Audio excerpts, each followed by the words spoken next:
آئے ہی نہیں کبھی مسجد، رمضان میں بھی نہیں آئے. ایسے ایسے بدقسمت بھی ہیں. اور دکھ یہ ہے کہ ان کو اس بات کا دکھ ہی نہیں ہے کہ ہم سے بڑا بدقسمت ہی کوئی نہیں کہ رمضان میں بھی اللہ نے ہمیں اپنے گھر آنے کی توفیق نہیں دی ہے.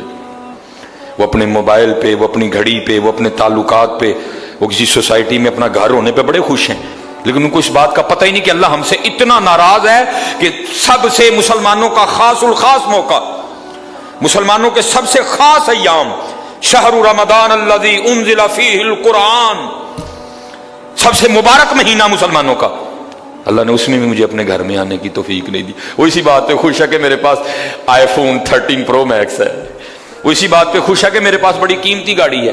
اور یاد رکھنا پتر، میرے بھائیوں، کاکیوں، سب سے اللہ کا سخت ترین عذاب، حضرت موسیٰ علیہ السلام واز فرما رہے تھے اپنی امت کو، فرمایا اللہ کی نافرمانی نہ کرو نہیں تو تم پہ فلاں فلاں عذاب اترے گا.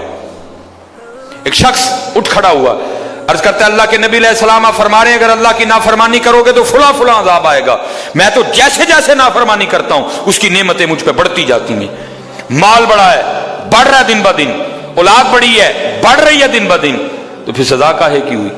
حضرت موسیٰ علیہ السلام کوہ طور پہ تشریف لے گئے، جا کے اللہ کی بارگاہ میں عرض کی اللہ میں تیری مخلوق کو تیری طرف دعوت دے رہا تھا، ان کو گناہوں کی نحوست سے ڈرا رہا تھا، گناہوں کے عذاب سے ڈرا رہا تھا، اگر تم اللہ کی نافرمانی کرو گے تو یہ عذاب تم پہ اتریں گے. ایک بندہ اٹھ کھڑا ہوا اور آگے سے عرض کرتا ہے اللہ کے نبی علیہ السلام میں تو جیسے جیسے نافرمانی کرتا ہوں مجھ پہ اس کا کرم، اس کا فضل بڑھتا جاتا ہے. میں نے پوچھا کیا کرم ہے؟ اس نے کہا مال بڑا ہے، بڑھ رہا ہے، اولاد بڑی ہے، بڑھ رہی ہے، مویشی بڑے ہیں، زمینیں بڑی ہیں، کھیتی باڑی بڑی ہے، بڑھ رہا ہے میرا. اللہ پاک نے فرمایا میرے کلیم، میرے جو عذاب کے انداز ہیں، میری جو عذاب کی صورتیں ہیں، ان میں سے جو سخت ترین عذاب ہے اس وقت میں نے اس بندے کو وہ عذاب دے رکھا ہے. عرض کی رب کریم کیا ہے تیرا سب سے سخت ترین عذاب؟ فرمایا میرے کلیم جس سے میں سب سے زیادہ ناراض ہوتا ہوں اس سے میں توفیق سجدہ چھین لیتا ہوں. اپنے آئی فون پہ خوش نہ ہو، کسی سوسائٹی میں گھر بنا کے خوش نہ ہو، برانڈ کے کپڑے پہن کے خوش نہ ہو، اصل شانوں والا وہی ہے جس کو توفیق سجدہ ہے. ہاں نہ بھائی شیطان کے دھوکے میں آنا.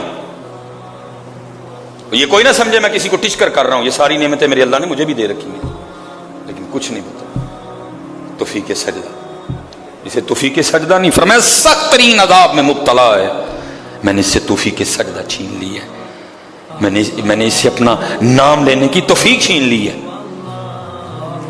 نہ دھوکے میں آنا ہے، جس سے وہ راضی ہوتا ہے، جس سے وہ خوش ہوتا ہے اسے توفیق سجدہ دیتا ہے.